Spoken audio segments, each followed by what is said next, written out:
मैं बार बार कहता हूँ सत्संग सुनो। सत्संग सुनने से ज्ञान होता है। बिनु सत्संग विवेक ना हुई। अगर सत्संग नहीं सुनेंगे तो आपके अंदर विवेक कभी नहीं हो सकती है। सत्संग सुनेंगे तो आपके अंदर हर प्रकार का ज्ञान होगा और आप अपने परिवार को खुशहाल रख सकते हो। अगर सत्संग से विमुख रहोगे तो आपके जीवन में हमेशा तकलीफ ही और दुख ही रहेगा। सत्संग आपके जीवन में जो दुख है उसको खत्म करता है, उसको दूर करता है। सत्संग आपको पुण्य की प्राप्ति कराता है। सत्संग आपको ज्ञान देता है। तो सत्संग की बहुत बड़ी महत्ता है। हमारे शास्त्रों में हमारे ऋषि मुनियों ने इसका गाथा को गाते चले आए। इस सत्संग की महिमा को भगवान ने गाया है अपने मुखार से स्वयं। तो सत्संग की बड़ी महिमा रही है।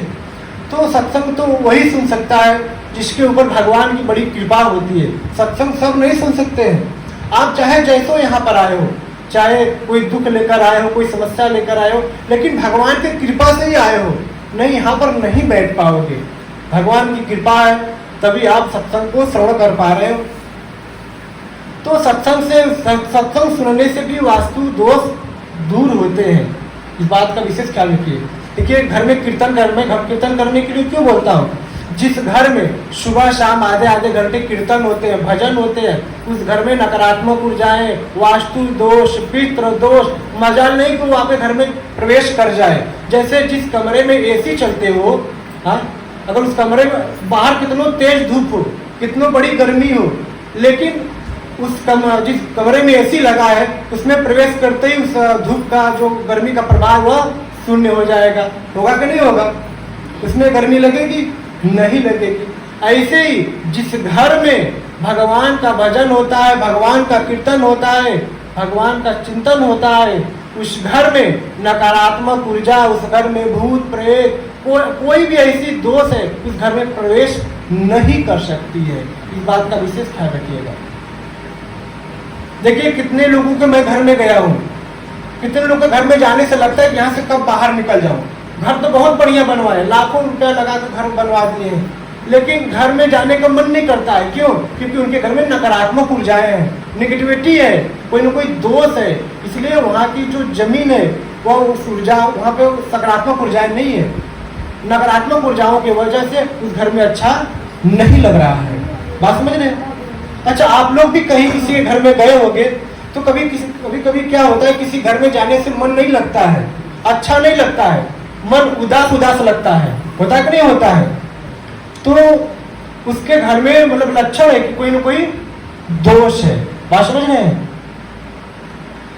अच्छा, एक बात और है, मैं कितने लोगों को घर में भी देखा हूं कि लोग इतना पैसा लगाकर घर बनवाते हैं लेकिन घर के ऊपर जूता लगा देते हैं।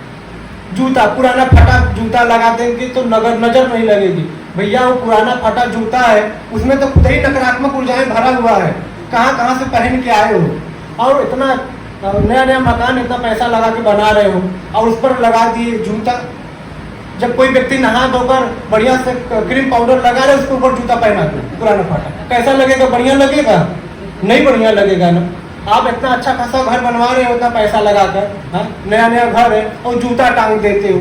इससे घर में नेगेटिविटी ही आएगी, तो जूता नकारात्मक ऊर्जाओं के ही खींचेगा। बात समझ रहे हैं? इसलिए कभी भी आप अपने घर में मकान बनवाइए तो जूता चप्पल कभी भी ना टांगिए। उस घर के ऊपर ध्वज लगाइए, चाहे पीला ध्वज हो, चाहे लाल ध्वज हो, चाहे भगवा ध्वज हो, कोई भी ध्वज हो। भगवान को चढ़ाकर, जिस भी इष्ट में आपकी श्रद्धा है, जिस भी इष्ट को आप मानते हो, उनको चढ़ाकर उस पर आप ओम का कोई चंदन से ओम बना दीजिए, उस पर स्वास्तिक बना दीजिए और कोई अच्छा खासा बांस काट के लाइए, उस बांस का भी पूजा पाठ कर लीजिए और उसमें ध्वज लगाकर अपने घर के ऊपर लगा दीजिए। बात समझ रहे हैं? हाँ, कोई पतली कहीं भी होगा तो उसमें लगा कर भी आप लगा सकते हो छत के ऊपर। इससे घर में सकारात्मक ऊर्जाएं आएगी। इससे भगवान की लोग कहते हैं झंडा ऊंचा रहे हमारा, तो आपका घर ऊंचा कैसे रहेगा? जब अच्छी चीज लगाओगे तभी तो रहेगा। जूता चप्पल लगाओगे तो होगा ऊंचा?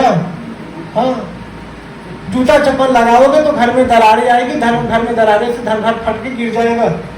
हाँ, झंडा लगाओ। हर सनातनी के घर के ऊपर झंडा होना चाहिए।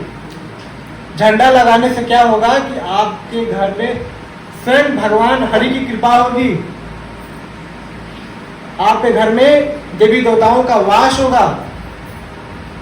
इसलिए हर मंदिर में देखेंगे ना ऊपर झंडा लहरता रहता है कि नहीं? ऐसे ही घर में भी झंडा लहरना चाहिए। आश्रम में झंडा लगा है ना, देखो ना लहरता है कि नहीं लहरता है? सबके घर में झंडा होना चाहिए। पीला भी झंडा लगा सकते हो, कोई भी लाल पीला भगवा कोई भी झंडा लगा सकते हो पूजन पाठ करके। इससे आपके घर की सुरक्षा होती है।